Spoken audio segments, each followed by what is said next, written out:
lakini aliuzwa, ameuzwa, bado ametulia, anajua nipo kwenye mfumo. Matengenezo yanapokuwa yanaendelea, nipo kwenye mfumo. Changamoto inayotokea ni kwamba mtu anajitoa kwenye mfumo. Huyo shofti asikudanganye katika jina la Yesu. Huyo shoga asikudanganye katika jina la Yesu.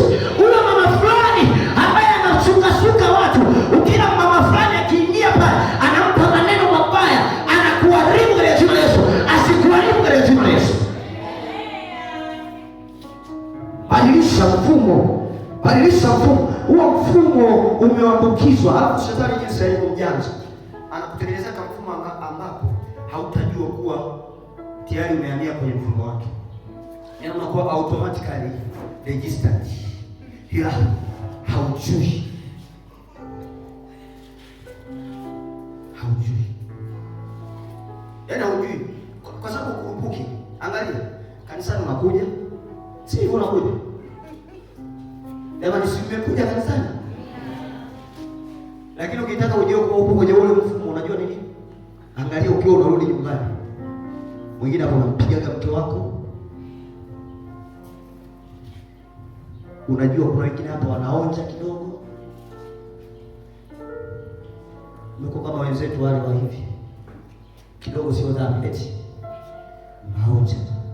Na wengine vijana wenzangu na mimi unaonja kidogo na kule. Unajua sasa wewe hapo tayari unakuja kanisani, lakini upo kwenye mfumo wa ila upo. Kwa hiyo utajitambua.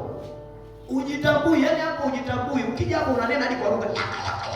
Lakini upo kwenye mfumo wa adui bila wewe kujua. Angalia, unaongeaga uongo. Wewe mama si fulani unaongeaga uongo.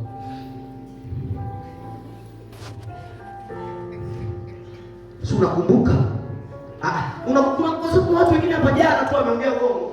Nini tayari, yani automatically umekuwa registered ila hujui. Yaani umeshasajiliwa ila wewe hujui, utambui. Ndio baba hapa akawa anasema neno gani? Anasema hivi, tutajua wenyewe mbinguni kwa sababu wote tutakutana huko. Kwa sababu Mungu alishatengeneza kwa mfumo kwamba ni lazima kila goti litafanyaje?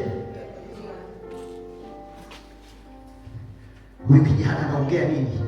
Mbona simuelewi? Ndio hivyo. Hivyo. Ukitaka ujue pia upo kwenye mfumo wa ile adui. Haupo hapa. Watoto wako. Nilikuwa namwambia katibu pale, na wamewatoa wanangu. Mimi nimekuwa mwalimu wa watoto muda mrefu sana. Watoto wako kwa nini hawaji kanisani? Kwa nini hawaji? Jiulize maswali, kwa nini hawaji? Sikiliza, shetani alishatengeneza mfumo wa kuzalisha vijana mashoga, wa kuzalisha watoto ambao watakuwa mashoga. Sasa moja ya sababu ya huyu kijana asiwe vizuri, cha kwanza, hawa watoto wanakuja kanisani. Kutatokea sababu yoyote, hautaleta mtoto kanisani.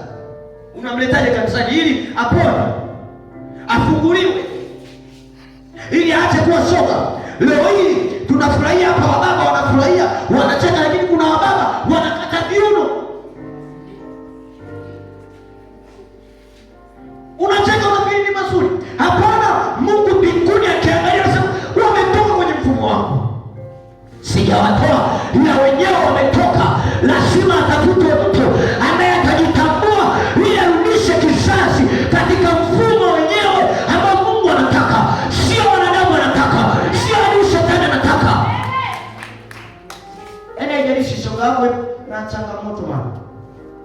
Marafiki zetu wengi wapo kwenye mifumo ya adui, ila sisi hatujui.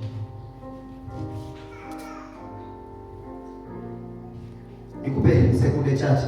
Wewe mama ulipo hapa, chana na baba. Mama ulipo hapa, ingia tu kichwani kwako, fikiria haraka. Dakika chache sasa hivi. Kuna rafiki anakuja kichwani kwako, unamuona kabisa huyo yupo katika mfumo wa adui. Si unamfahamu? Na shetani anakukumbaza kiasi cha kwamba huwezi kumjua. Unataka ujue namna gani unaweza kumjua huyo? Cha kwanza, hawi sababu ya wewe kukutana na Mungu. anakosa sababu ya wewe zaidi kutoka kanisani. Kuna muda akipiga hata simu unaweza kutoka hata hapa ibadani.